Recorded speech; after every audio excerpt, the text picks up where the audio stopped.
Hello ನಮಸ್ಕಾರ. ಇವತ್ತಿನ recipe ಮರ್ವಾಯಿ ಸುಕ್ಕ.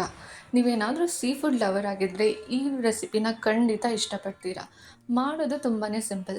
So ಹಾಗಾದರೆ ಕೋಸ್ಟಲ್ ರೀಜನಿನ ಫೇಮಸ್ ಆ್ಯಂಡ್ ಟೇಸ್ಟಿ ರೆಸಿಪಿ ಆಗಿರೋ ಮರ್ವಾಯಿ ಸುಕ್ಕನ ಯಾವ ರೀತಿ ಮಾಡೋದು ಅಂತ ನೋಡೋಣ.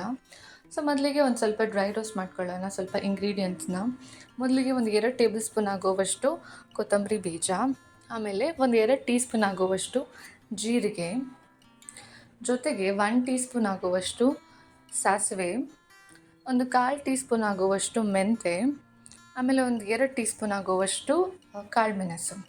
ಸೊ ಖಾರಕ್ಕೆ ಎಷ್ಟು ಬೇಕೋ ಅಷ್ಟು ಕಾಳುಮೆಣಸು ಜಾಸ್ತಿ ಕಡಿಮೆ ಮಾಡ್ಕೋಬೋದು. ಇದನ್ನೆಲ್ಲ ಲೋ ಫ್ಲೇಮಲ್ಲಿ ಒಂದು 3 to 4 ಮಿನಿಟ್ಸ್ ಡ್ರೈ ರೋಸ್ಟ್ ಮಾಡ್ಕೋಬೇಕು. ಸೊ ಇವಾಗ ಡ್ರೈ ರೋಸ್ಟ್ ಆಗಿದೆ. ಸೊ ಇದನ್ನ ಒಂದು ಬೇರೆ ಪ್ಲೇಟಲ್ಲಿ ತೆಗೆದಿಟ್ಕೊಳ್ಳಿ. ನೆಕ್ಸ್ಟ್ ಒಂದು ಸ್ವಲ್ಪ ಆಯಿಲ್ ಹಾಕೊಂಡ್ಬಿಟ್ಟು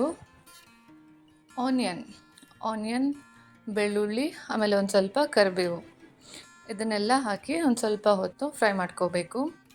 ಈ ರೀತಿ ಆಯಿಲಲ್ಲಿ ಫ್ರೈ ಮಾಡೋದ್ರಿಂದ ಸುಕ್ಕದ ಟೇಸ್ಟ್ ತುಂಬಾ ಚೆನ್ನಾಗಿ ಬರುತ್ತೆ. ಒಂದು ಸ್ವಲ್ಪ ಆನಿಯನ್ ಗೋಲ್ಡನ್ ಬ್ರೌನ್ ಆಗೋವರೆಗೂ ಫ್ರೈ ಮಾಡ್ಕೊಳ್ಳಿ. ಸೊ ಇವಾಗ ಇದಾಗಿದೆ. ಸೊ ಇವಾಗ ಇದನ್ನು ತೆಗೆದಿಟ್ಕೊಳ್ಳಿ. Next Byadgi chilli. ಸೊ ನೀವು ಎಷ್ಟು ಗ್ರೇವಿ ಮಾಡಬೇಕು ಅಷ್ಟು ಕ್ವಾಂಟಿಟಿನ ಹೆಚ್ಚು ಕಡಿಮೆ ಮಾಡ್ಕೊಳ್ಳಿ. ನಾನಿಲ್ಲಿ ಒಂದು 10 to 15 ಬ್ಯಾಡಗಿ ಚಿಲ್ಲಿ, ಜೊತೆಗೆ ಒಂದು ಸ್ವಲ್ಪ ಗಿಡ್ಡ ಮೆಣಸು. ಸೊ ಇದನ್ನ ನಮ್ಮ ಊರ ಕಡೆ ಯೂಸ್ ಮಾಡ್ತಾರೆ ಖಾರಕ್ಕೋಸ್ಕರ. ಸೊ ನೀವು ಗುಂಟೂರು ಚಿಲ್ಲಿನೂ ಯೂಸ್ ಮಾಡ್ಕೋಬೋದು ಅದರ ಬದಲಿಗೆ. ಸೊ ಇವಾಗ ಅದನ್ನ ರೋಸ್ಟ್ ಮಾಡಿ ತೆಗೆದಿಟ್ಕೊಂಡ ನಂತರ ಫೈನಲ್ ಆಗಿ ಕಾಯಿ ತುರಿನ ಒಂದು ಸ್ವಲ್ಪ ಫ್ರೈ ಮಾಡ್ಕೋಬೇಕು. ಈ ರೆಸಿಪಿಗೆ ಕಾಯಿ ತುರಿ ಒಂದು ಸ್ವಲ್ಪ ಚೆನ್ನಾಗಿ ಫ್ರೈ ಮಾಡಿದರೆ ಟೇಸ್ಟ್ ಚೆನ್ನಾಗಿರುತ್ತೆ. ಎಣ್ಣೆ ಏನು ಹಾಕದೇನೆ ಡೈರೆಕ್ಟಾಗಿ ಪ್ಯಾನಲ್ಲಿ ಒಂದು ಸ್ವಲ್ಪ ಅರಿಶಿನ ಪುಡಿ ಹಾಕ್ಕೊಂಬಿಟ್ಟು ಒಂದು ಒಳ್ಳೆ ಘಮ ಬರೋವರೆಗೂ ಡ್ರೈ ರೋಸ್ಟ್ ಮಾಡ್ಕೊಳ್ಳಿ. ನೆಕ್ಸ್ಟ್ ಇವಾಗ ಮಸಾಲೆಗೆ ಬೇಕಾಗಿರೋ ಎಲ್ಲ ಇಂಗ್ರೀಡಿಯೆಂಟ್ಸ್ ರೆಡಿ ಇದೆ. ನೆಕ್ಸ್ಟ್ ಒಂದು ಮಿಕ್ಸಿಲಿ ನಾವು ಫ್ರೈ ಮಾಡಿರೋವಂಥ ಬ್ಯಾಡಗಿ ಚಿಲ್ಲಿ ಜೊತೆ ಒಂದು ನಿಂಬೆ ಹಣ್ಣಿನ ಸೈಜಿದ್ದು ಹುಣಸೆ ಹುಳಿ. ಇದಕ್ಕೆ ಹುಳಿ ಸ್ವಲ್ಪ ಜಾಸ್ತಿನೇ ಬೇಕಾಗುತ್ತೆ.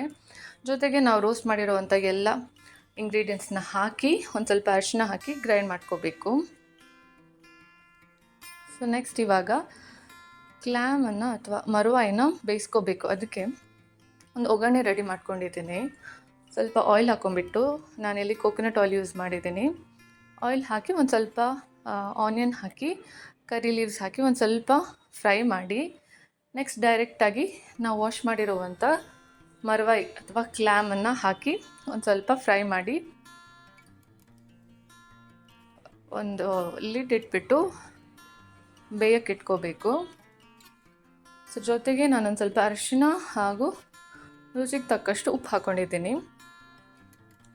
ಸೊ ಇದನ್ನು ಈ ಕ್ಲ್ಯಾಮನ್ನು ಕ್ಲೀನ್ ಮಾಡೋದೊಂದು ಸ್ವಲ್ಪ ನೋಡ್ಕೋಬೇಕಾಗತ್ತೆ. ಸೊ ನಾವು ಅಂಗಡಿಯಿಂದ ತಂದಮೇಲೆ ಒಂದು 3-4 ಸತಿ ನೀರಲ್ಲಿ ಚೆನ್ನಾಗಿ ವಾಶ್ ಮಾಡಿ ನೆಕ್ಸ್ಟ್ ಬಿಸಿ ನೀರನ್ನು ಕ್ಲ್ಯಾಮ್ ಮೇಲೆ ಹಾಕಬೇಕು.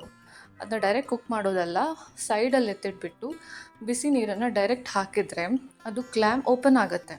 ಸೊ ಓಪನ್ ಆದಮೇಲೆ ನಿಮ್ಗೇನಾದರೂ ಬರೀ ಒಂದು ಸೈಡ್ ಮೀಟ್ ಇರೋ ಪಾರ್ಟ್ ಮಾತ್ರ ಬೇಕಂದರೆ ಬರೀ ಅಷ್ಟೇ ಇಟ್ಬಿಟ್ಟು ಇನ್ನೊಂದು ಸೈಡನ್ನ ರಿಮೂವ್ ಮಾಡ್ಬೋದು, ಅಥವಾ ಎರಡೂ ಶೆಲ್ಲನ್ನು ಹಾಗೆ ಇಟ್ಕೋಬೋದು. ಸೊ ಹಾಗೆ ಮಾಡಿದ್ಮೇಲೆ ಆ ಥರ ಕ್ಲೀನ್ ಮಾಡಿ ನಾನಿವಾಗ ಒಗ್ಗರಣೆಗೆ ಹಾಕಿರೋದು.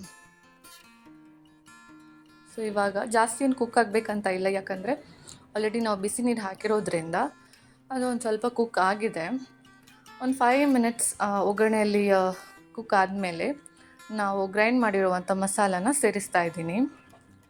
ಸೊ ಮಸಾಲನೂ ಅಷ್ಟೇ, ನಾವು ಗ್ರೈಂಡ್ ಮಾಡುವಾಗ ತುಂಬ ನೀರು ಹಾಕೋಬಾರ್ದು.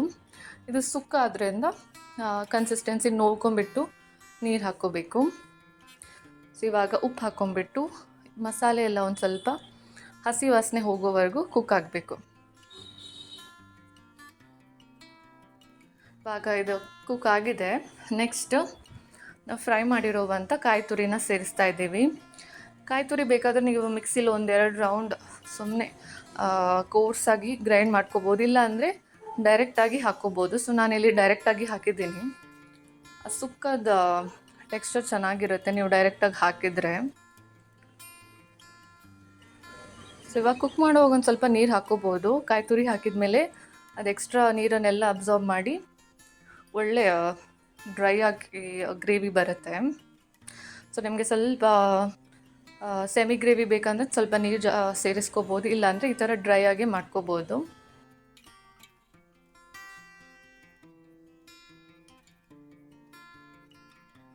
ಈ ಮರ್ವಾಯಿ ಸುಕ್ಕ ಬಾಯ್ಲ್ಡ್ ರೈಸ್ ಜೊತೆ ಒಂದು ಒಳ್ಳೆ ಕಾಂಬಿನೇಷನ್ ಅಂತಲೇ ಹೇಳ್ಬೋದು. ಇಲ್ಲ ಅಂದರೆ ನೀರು ದೋಸೆ ಜೊತೆನೂ ಚೆನ್ನಾಗಿರುತ್ತೆ. ಸೊ ತುಂಬ ಜನ ಹೊರಗಡೆ ಮರ್ವಾಯಿ ಸುಕ್ಕ ತಿಂದಿರ್ತೀರ ಅಥವಾ ನೋಡಿರ್ತೀರ, ಬಟ್ ಮನೇಲಿ ಯಾವ ರೀತಿ ಮಾಡೋದು ಅಂತ ಗೊತ್ತಿರೋದಿಲ್ಲ. ಸೊ ಈ ರೆಸಿಪಿನ ಫಾಲೋ ಮಾಡಿ ಈಸಿಯಾಗಿ ಮರ್ವಾಯಿ ಸುಕ್ಕನ ಮಾಡ್ಕೋಬೋದು. ಸೊ ಹಾಗಾದರೆ ನಿಮಗೆಲ್ಲ ಇವತ್ತಿನ ವಿಡಿಯೋ ಇಷ್ಟ ಆಗಿದೆ ಅಂತ ಅನ್ಕೋತೀನಿ. ಸೊ ನಿಮ್ಗೆ ಇಷ್ಟ ಆದರೆ ದಯವಿಟ್ಟು ಒಂದು ಲೈಕ್ ಕೊಡಿ, ಹಾಗೆ ಕಾಮೆಂಟ್ಸ್ ಮಾಡಿ, ಚಾನಲ್ನ ಸಬ್ಸ್ಕ್ರೈಬ್ ಮಾಡಿ. Thank you.